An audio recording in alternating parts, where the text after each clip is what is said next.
Hi guys, welcome to Function Fridays. Glad to see everyone. Happy Valentine's Day. Can everyone hear me? Okay, great, good. Thank you for the thumbs up. I appreciate it.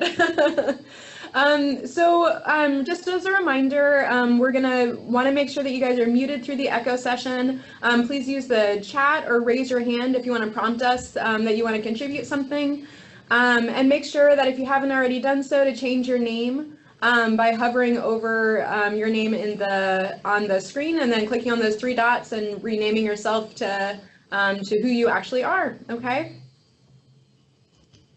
So as a reminder, I'm Leni Swails. I'm glad to see you guys today. I'm a psychologist here at KU Medical Center. I'm going to be co-presenting today with? My name is Alice John, and I'm a postdoctoral fellow, and also I'm a behavioral analyst. And I'm Katie Tepper. I'm a psychology postdoctoral fellow.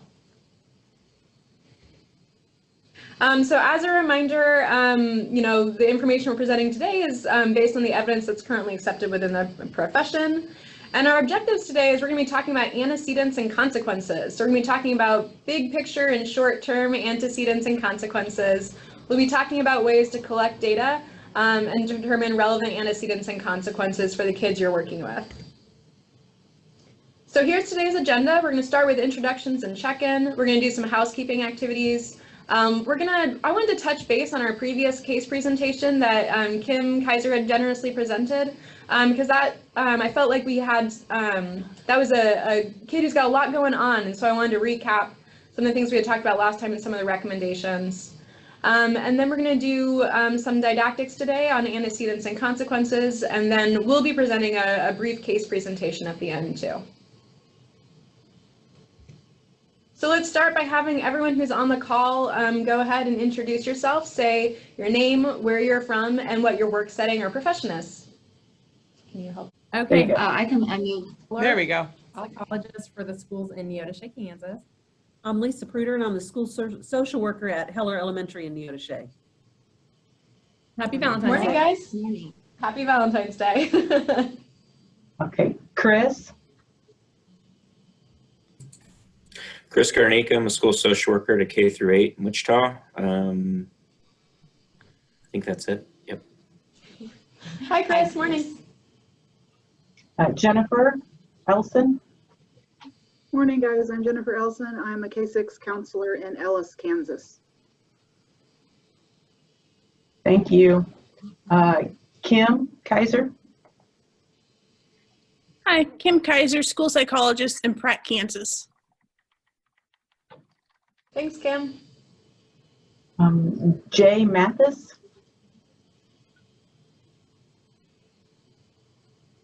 Hi, I'm Rachel Barlow. I'm a school social worker over here at Fairfield. I'm also with the other school social worker and our principal, Jessica Mathis. Thanks, guys. I like your Jayhawk in the background too. Yeah. Ashley. I'm Ashley Mercusio. I'm one of the child psychiatry fellows at KU. It's nice to see everybody. Very nice to have you. Welcome. Hello. Okay. R. Rushton. Thank you. You think you're still muted. All right, sorry. Teresa, special education teacher at Rushton. And I'm Kathy Lorino, the school social worker here at Rushton. And another special education teacher will be joining us shortly. Great. Thank you. Let's see, my people just shifted. Beth. Yes, hi. Sorry I'm late. Oh, I'm sorry. Just introduce yourself with your name and where you're from. Okay, I'm Beth Bluba, and I am representing Haven School District and Pretty Prairie School District. And then Rachel Kelly will be joining me shortly. She's the counselor for Haven School District. Great. Thank you. No worries, Beth. It's Friday, Valentine's Day. I'm sure everyone's kind of rushing around. A little crazy. I believe it. Yeah, so there's Tracy. Yeah, hi, this is Tracy Cardinale, and I'm an occupational therapist in Ottawa. All right. Thanks, Tracy. I think Robert. Robert, you're muted.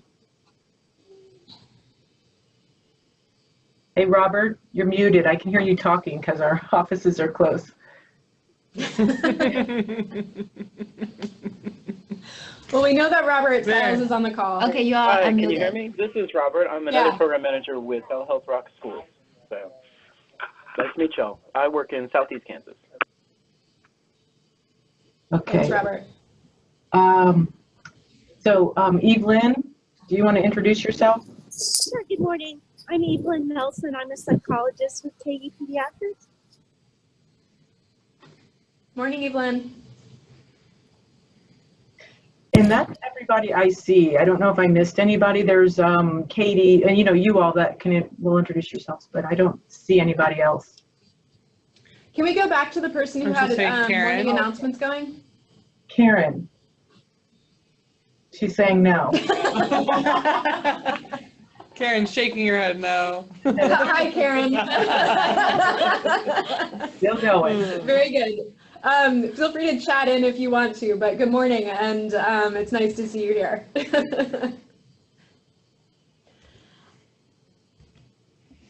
I can't. So I'm going to hand it over to you all. Oh, great. Thank you. Okay, so first thing that I wanted to touch base on is that just a reminder that we'll send back out the link for it, but we would love for you guys to offer up your case presentations.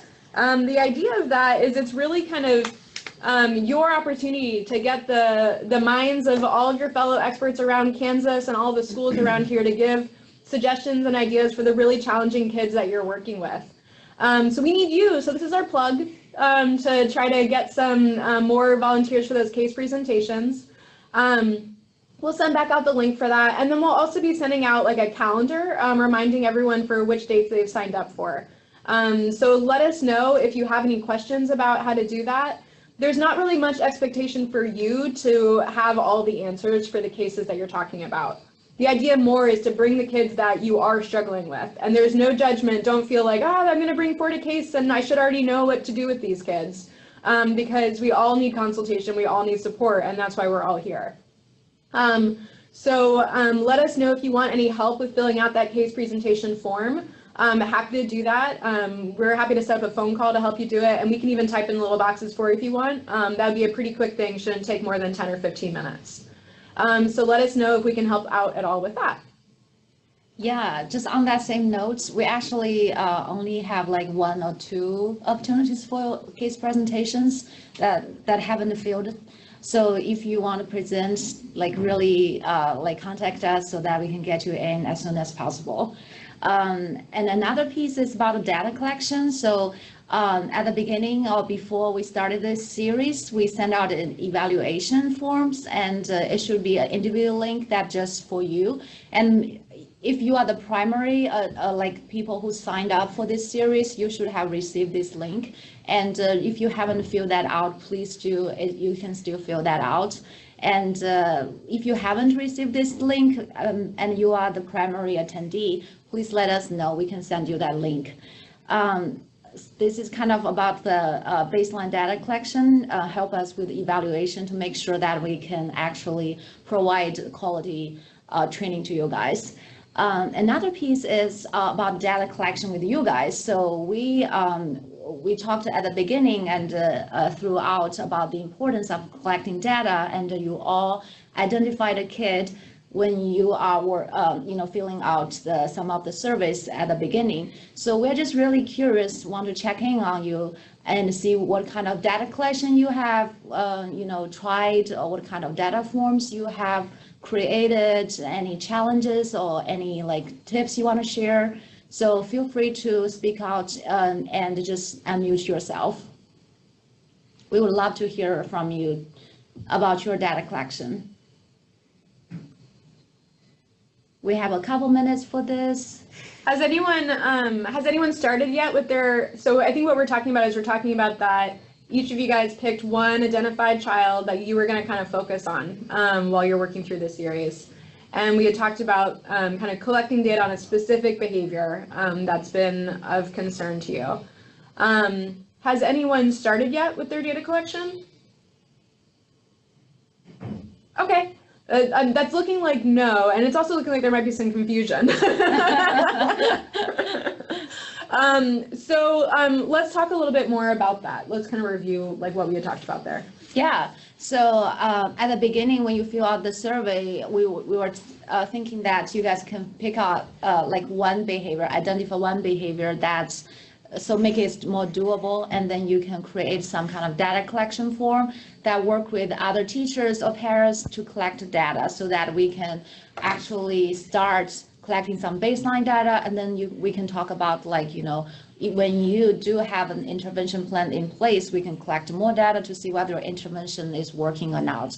So you may already... And the form, the survey you're talking about is that SESB, where Yes. it was about 36 items that were talking about things like whether a kid follows directions, dawdles, whines and argues, things like that. Yeah. Okay. So it's really something that we want to like kind of you guys can practice or use some of the forms that you may already have created and used in the past. And it's just really for us to get together and sometimes to discuss any challenges or questions you have. So don't feel like, you know, we're putting you on the spot, but at the same time, we would love to hear from you guys. So Jennifer Elson just chatted in that she's been doing a behavior log with the child that she is following. Oh, great. Okay, Awesome. Thanks, Jennifer. And Jennifer, is there a specific behavior you've been tracking with that behavior log? Yeah, we have a student, he was shifting back and forth with when he got frustrated with something on whether he would like completely shut down or whether he would become aggressive with a classmate. So we've been kind of keeping track of at like what time of day, if it's like with a particular content area, how he reacts, and if there's like any pattern to whether it's a shutdown or whether it's an aggression. Awesome. Sounds like that's like you guys are already doing some kind of the ABC reporting that we're going to talk about today. Yeah. Trying to identify the antecedents and the consequences. Yeah. Okay. Did that explanation help clarify a little bit more of kind of what we're talking about for that data collection? We can't hear you. We can't hear you. You need to unmute yourself. I know we're trying to figure out how to unmute it. Can you hear me? Yeah. Yes. Now we can. Thanks. My question is, I know that we went in and we filled out that survey regarding our specific student. Is there a way to go back and see that? So there's no way you can go back to that survey, but we can send the particular survey you already filled out back to you. Oh, that would be great. Because we were sitting here thinking like, okay, what specific behavior did we pick again? Thank you.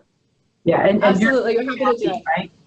Kathy Lorino? Yeah, and our specific student has lots of behaviors. That's why I was like, well, I don't know which one we wanted to isolate. So yeah, that's really helpful. We'll take care of it. Leni, you can probably comment.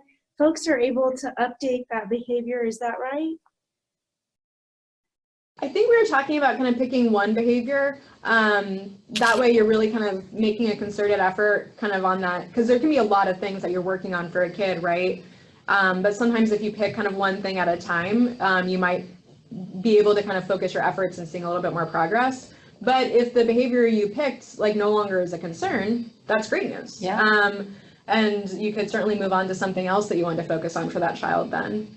I'm also happy to reach out to some of the people who haven't started yet and just touch base. Maybe we can just email each of you guys who are on the call today after this, and then follow up. Each of the three of us will kind of pick one school or one group to follow up on, and then we're happy to kind of personally talk with you about if there's anything we can do to help you out with that.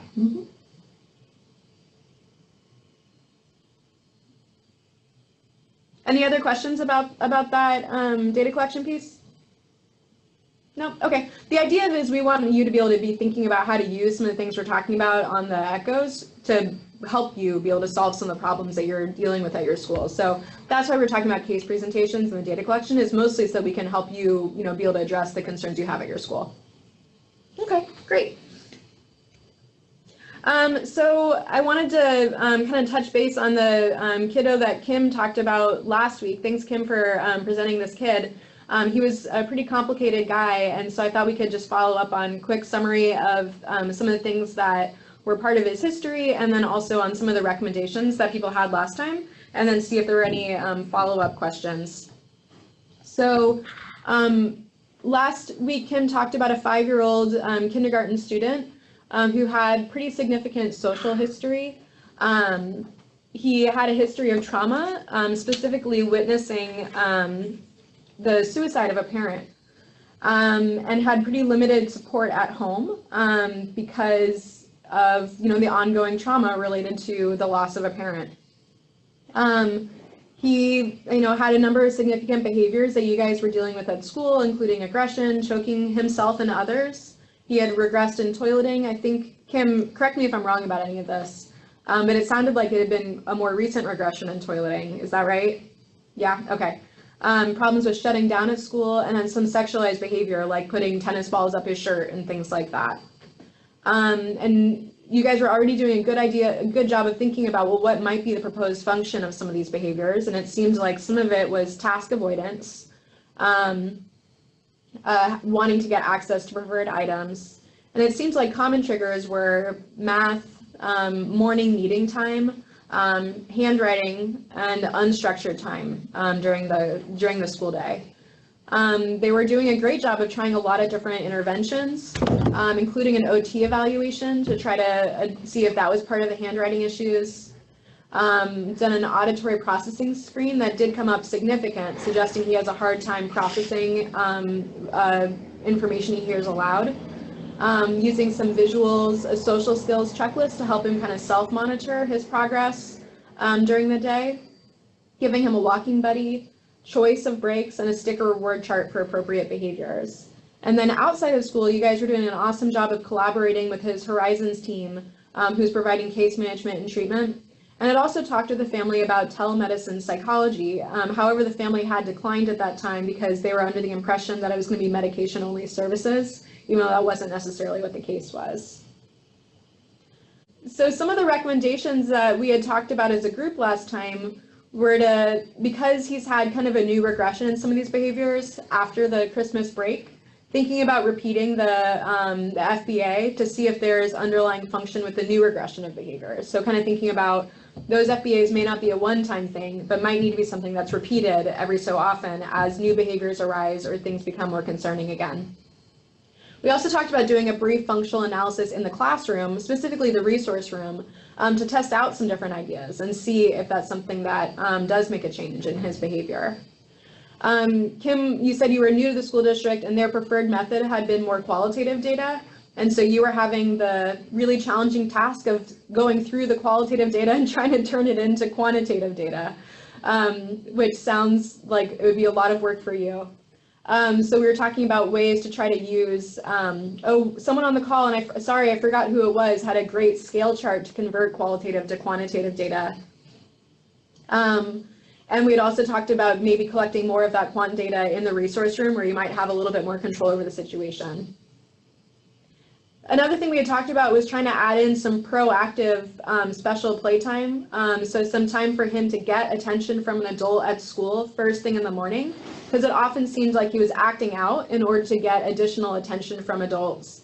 And we had talked about that possibly related to his ongoing trauma, as well as his mom's trauma at home. He might have a history of acting out in inappropriate ways to get adult attention. So if we're able to kind of proactively show him, this is how you can get positive attention from adults with some special playtime in the morning, maybe that would reduce his need to do that acting out throughout the day. And then we also talked about, in addition to that free, maybe special playtime with an adult in the morning, he could earn extra special playtime in the afternoon as a reward for good behavior. And then we also talked about using really frequent specific praise and use of visuals because he has a hard time with processing and maybe remembering information. It's really helpful. The more specific we are with his praise, that repetition will be really good for him because the more he hears it, the more likely he is to be able to process and recall it later.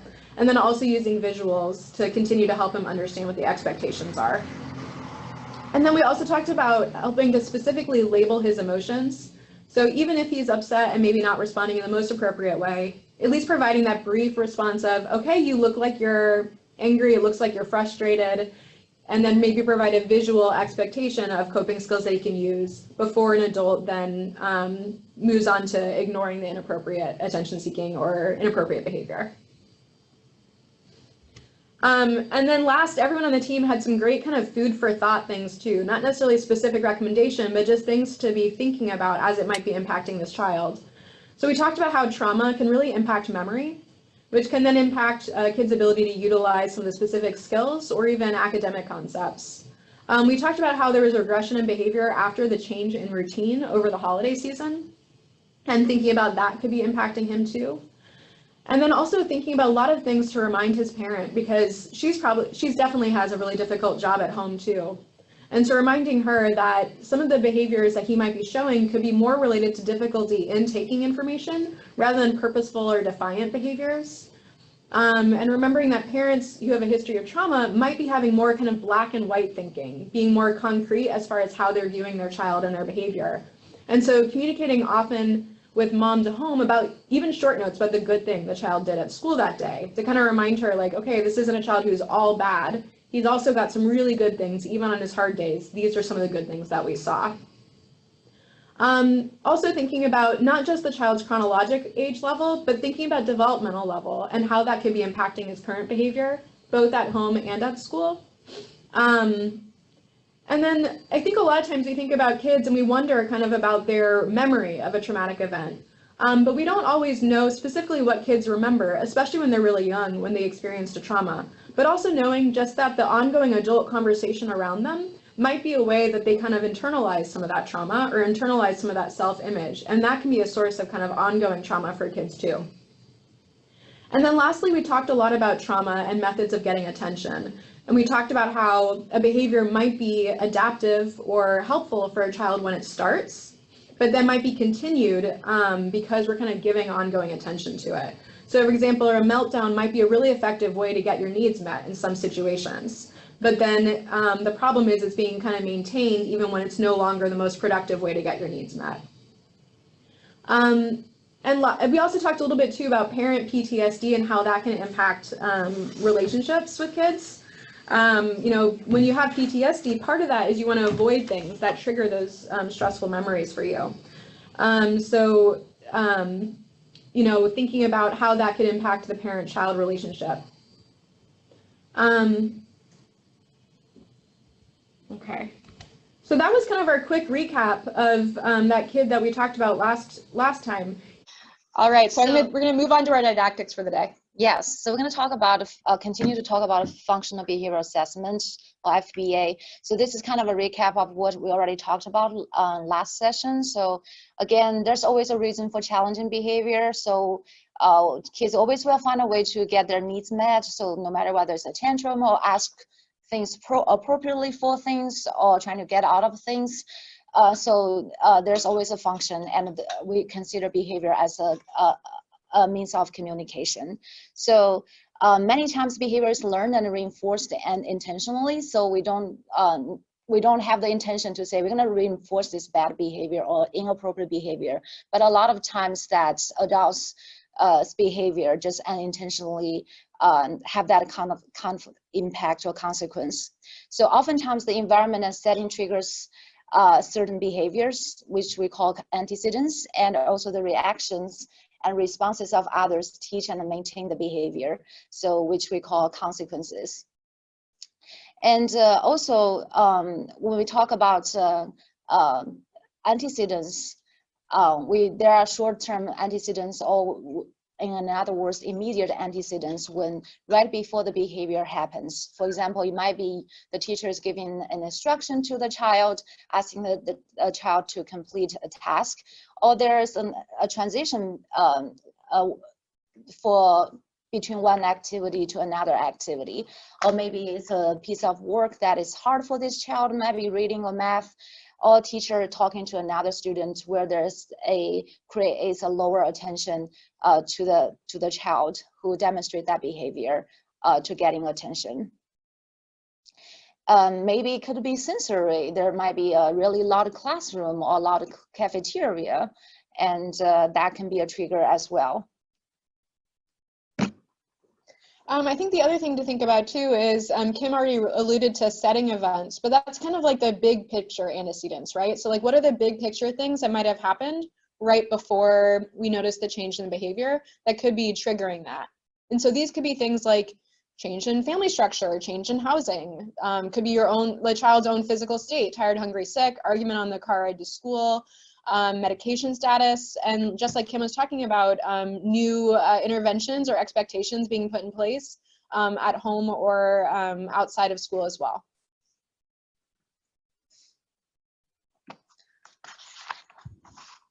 And then the other thing is there's also the reactions and the responses of others that might kind of teach or maintain the behavior, and those are our consequences, right? So there can be an immediate consequence, things like, you know, an adult giving corrective feedback, which is also a form of attention from the adult. Like, oh, we don't stand on tables. That could be a form of attention the child's getting as immediate consequence for standing on a table. The other one to think about too is reaction from peers or siblings can be an immediate consequence. That could also be kind of maintaining a behavior. So an example I have for a kid I'm working with right now is he snatches toys from his siblings all the time. And as a result, everyone swoops in and says, hey, don't do that, which gets him the attention from the adults and also from his siblings. And that can be something that's an immediate consequence that could be maintaining that behavior. Another common one is taking something away, right? So child has a big fit about doing their handwriting work. So we remove the task, we say, hey, bud, just go take a break and calm down. And that could be an immediate consequence too. And then, like I said too, kind of thinking about that sharing issue, you know, the immediate consequence of my client, you know, whining and pitching a fit with his siblings, they might be that they give him the toy or get another preferred item from a peer.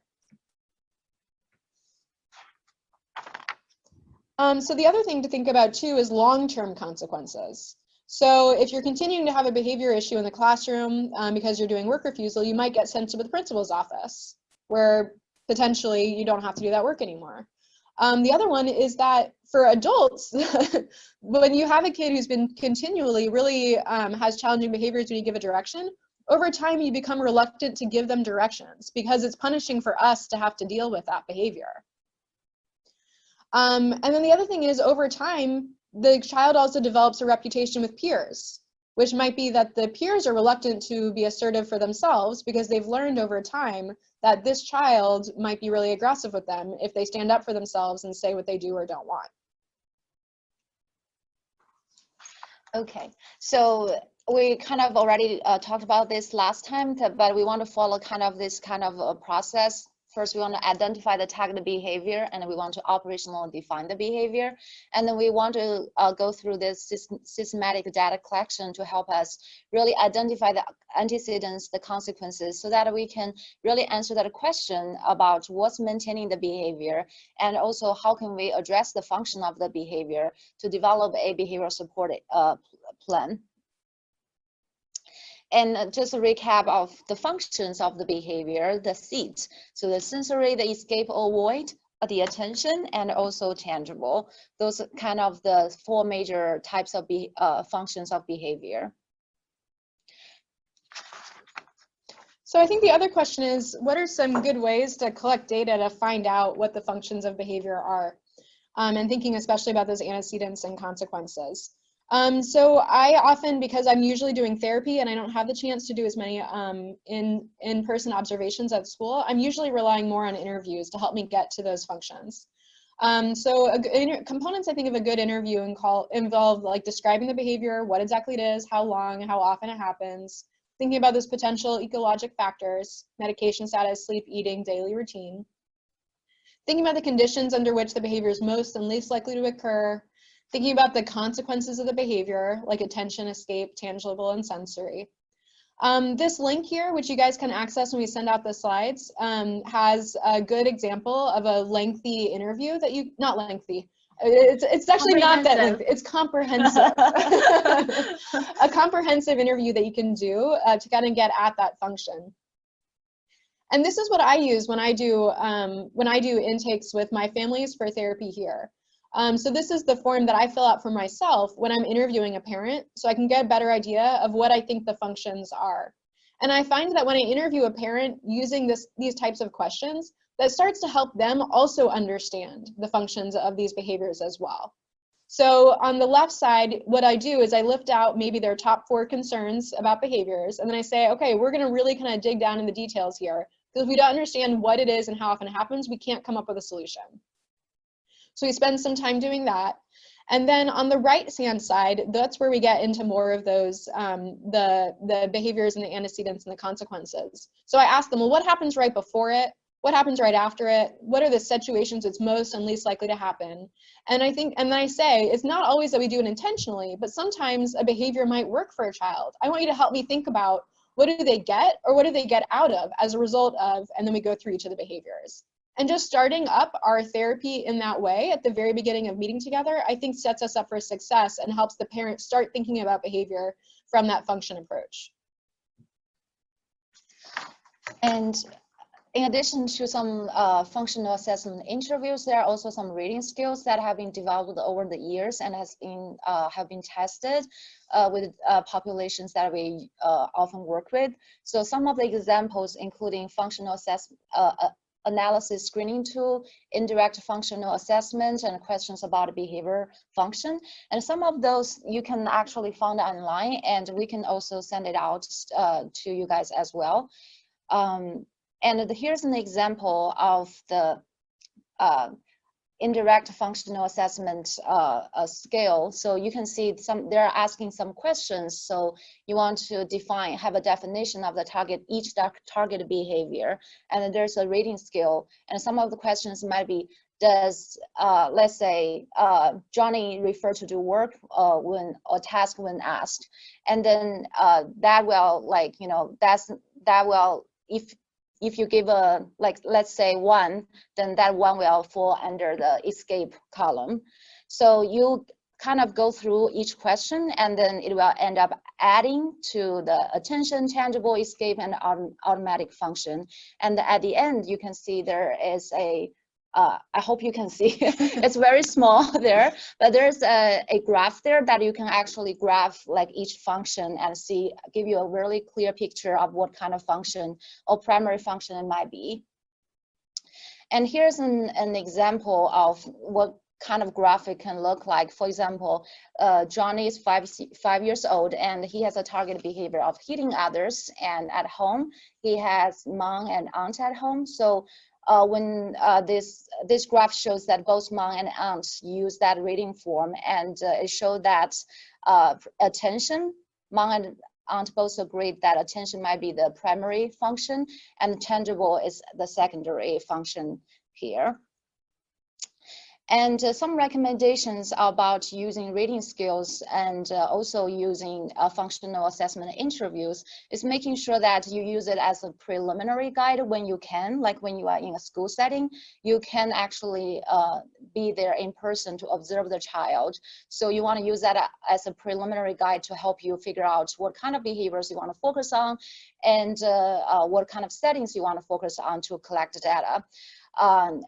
Also, you want to use multiple and relevant informants. So you're not just going to interview mom or having mom fill out the reading skill. You want to fill out, have other people who are spending a substantial time with this child to fill it out, including teachers and parents.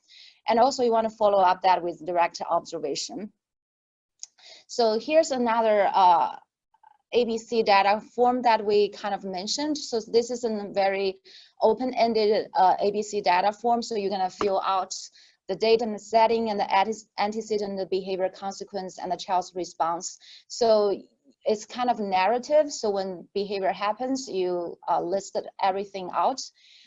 So that's kind of that's one very common one that people use. There's another one that's called a structured ABC. So you can see it's very much structured on the, I guess, so there's behavior. So you can list your behavior 1, 2, 3, and the date, time, and the stuff, and there's a location where the behavior occurred, and you can just put check marks on each square. And then there's general activity in progress, like whether it's a leisure activity, there's the meal, you can put check mark on each behavior, and then there is the intermediate antecedent, and also immediate consequence. So the way it works is that after you put check marks on there, and then you can kind of count how many points you have there. So for this child, again, using Johnny as an example, the behavior that they were able to collect the data on, for attention, there's a total points of 9 points, and with materials or tangible, it's 4 points, and a 0 with escape, and 1 with sensory. So, and after that, you can kind of graph it, and which shows you a clear pattern of what this behavior looks like. So apparently there's that attention and tangible, which kind of confirmed with this direct observation. So, okay. We have a video we can watch together. So this is a demonstration video of an ABC data recording in a classroom. And I just want to give a heads up. So some of the data collection, the video, the person who was demonstrating was not as accurate as I wish they could be, but I think it's a good one because it demonstrated a variety of behaviors. So let's take a look.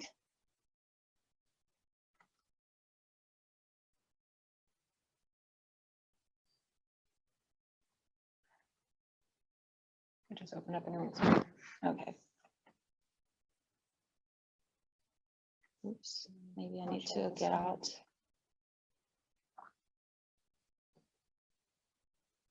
Where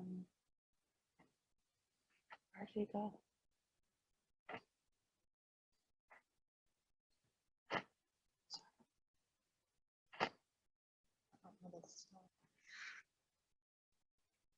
We can skip it. We're gonna skip it.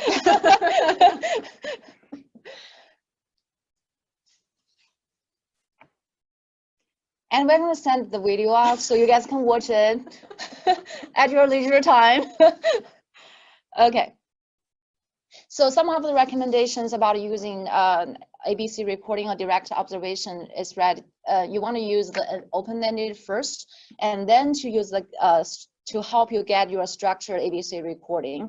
And also you want to collect data on at least 5 incidences of target behaviors across multiple days and settings where their behavior occur. So that's kind of the ABC recording recommendation. And we're not going to cover functional analysis here, but that might be something if you really cannot figure out a function or the function that's based on that, you created some kind of a behavioral support plan, but it's not working. You might want to consult with people in your school district or whoever who can do functional analysis to conduct a functional analysis. So I think the other thing to think about is that there's also challenges with doing some of this data collection or even for determining antecedents and consequences for specific behavior. So some challenges are having the time and staff available for doing data collection, availability of the child for data collection. You know, for me, like I said, I don't see kids in schools. I see kids when they come once a week or every other week for therapy sessions. The other thing to think about too is sometimes there's a really low incident behavior, but it's a really high intensity concern. So for example, if a behavior happens once a semester, but it's really significant and concerning, it's hard to collect data to really observe how that looks on a regular basis because it's just not happening that often. So for example, a child who's eloped from the school building into the street across the way twice, that's a high intensity concern, but low frequency behavior. And it can be hard to think about data collection for that. And that's usually when more of an interview method might be more helpful. I think another thing to think about that's a challenge too is I think as adults, our pre-existing perceptions of why we think the behavior is happening can sometimes interfere with our ability to really think accurately about what the antecedents and consequences for a behavior are. So for example, for me, I know that my bias is I often think that things are attention related. And sometimes, a lot of times I'm right, because I do think attention plays a big role, but also there's times where attention isn't necessarily the thing that's motivating or is the antecedent or the consequence for a behavior for this particular child.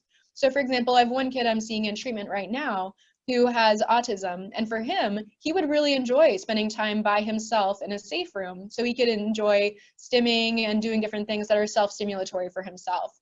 And so my walking in and usually thinking about attention being something that causes the behavior to happen, for him, I might need to be thinking a little bit differently about he might be using the attention so that he can escape from that situation and prefer to spend time in a low attention environment. And the other challenge too is if you're using more of an interview format, then you have to kind of think about, well, what am I losing in the accuracy from that? It can be challenging to interview parents who might also have their own pre-existing beliefs about the behavior, or teachers too. And being really able to dive down into the details and get accurate information from an interview can be very challenging. So those are some of the challenges that I feel like that I face, but I wanted to hear from you guys in the chat box about some of the challenges that you guys face with data collection as well. Or talking, if that's easier for you guys. Is this the similar kinds of challenges that you guys face, or you think there's other things that come up that make it hard to collect data to really figure out the antecedents and consequences or functions of specific behaviors? So we were kind of talking about our student, and one thing that we found is that in the classroom, some of the real challenging behaviors that we see aren't happening, but a lot of that is because he just cognitively isn't able to engage in the classroom, like it's way above him. So he's very content to sit there and look like he's with it and doing his thing. But when we pull him to a speech setting or a learning center setting or somewhere where he is having some real demands placed on him, that's when we see those behaviors. And so it's not across the day. And so when we're taking data in the classroom, it looks like everything's going great, because he's not displaying the behaviors that he does in a more one-on-one or intensive setting. Yeah, what a great observation. And it sounds like you've noticed too that the absence of data available to collect in the classroom is informative by itself. Yeah. Unfortunately, I think that drives the belief that, well, he can be in the classroom then if he's not exhibiting those behaviors in the classroom. That's a great point too. And I think then you have to kind of think about, what is our target behavior? If our target behavior is him doing work completion, not just not having a challenging behavior. Absence of challenging behavior. Yeah, then I think it's that would kind of drive the thoughts about where he needs to be receiving his intervention. Yeah. Well, great points, guys. Was there anything I missed in the chat box? Jennifer Elson said that she runs into not every teacher is willing to help collect data because behavior and emotional stuff is the counselor's job and that they don't have time. Great point to bring up. So I have some ideas for that too. So if you have difficulty with having time or staff available for data collection, think about how can you make it as easy as possible. So Dr. Tepper in the first session talked about the bean count method of having 10 beans in one pocket, and each time the behavior occurs, you transfer it to the other pocket. So all they need is pockets, and you can give them the beans. So we're going to make it as easy as possible. You want to make sure that your data collection forms are really easy and clear. And if you're using an app or some kind of electronic format, try to be really consistent at your school. So that way, if you have a new kid that you're trying to do data collection for, they're like, oh yeah, I've done this before. No big deal, I can do it again. The other thing is, if you're having difficulty with availability of the child for data collection, make friends. So thinking about bringing in those team members and using all of your great skills at kind of building relationships and getting people on your team to try to butter them up and tell them how important it is that they're doing it, and how incredible it is that they're devoting their time to this, and they know they're such an incredible teacher, and really kind of using all of your specific praise we use with a kid. Use that on the people who are on your team too, so you can really help maintain that relationship and get them to do what you need them to do, which is collect the data. I also think maybe with school teachers, it's kind of obvious, but sometimes it may be helpful to point out the behaviors a child is demonstrating actually has the most impact on the teachers, not the school counselors. Yeah, that's a great point. Did we miss anything else in the chat box? No. Okay. So some more solutions. If you're thinking about those low incident behaviors but high intensity concerns, thinking about interview as a way to do that, to get more of that info, and then use the data you have. One occurrence might be enough for you to be really able to think about it. Pre-existing perceptions. Know yourself and your existing biases, and try to use those operational definitions of behaviors to remove subjectivity as much as possible. And then for interviewing parents or other teachers, try to, when you're doing those interviews, try to infuse a little bit of education about behavior function in that interview so that you can really help them understand what it is you're looking for. So when I'm talking with parents, I'll say, you know, sometimes kids do something for a specific reason, like the function of the behavior, something that's driving it or causing it is something they're getting out of it. And I might quickly go through the SEAT analogy or acronym so they can really understand it too. And then I'm curious for you guys, other solutions you've used to try to help address difficulties with data collection at your schools.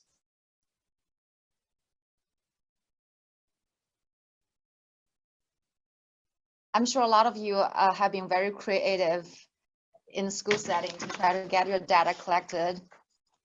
So any tips that would be really helpful for other people?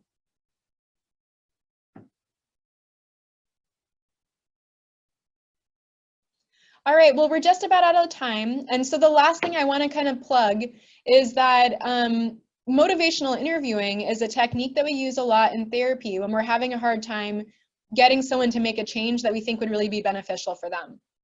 And the idea of motivational interviewing is to really ask someone more questions about what do they think would happen if they did this new and challenging behavior, like collecting data or maybe participating in PCIT.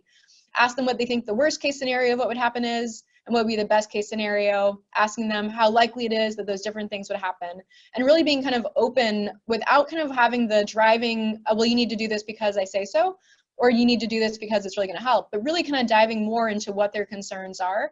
And you'd be surprised how much kind of spending that time on that resistance can really help you actually kind of come together on a solution to help get your goal met. So that's the last thing I want to kind of quickly plug. So we're looking forward to seeing you guys. Won't be as long of a break next time, so just 2 weeks. We'll see you guys on February 28th, and we're really excited to talk more about prevention at the next meeting. So we'll send out the info from today's presentation, but happy Valentine's Day, guys, and I hope that all of the kids you get to see today are happy and not too sugar-fueled and have a great day. And have a good weekend. Thank you.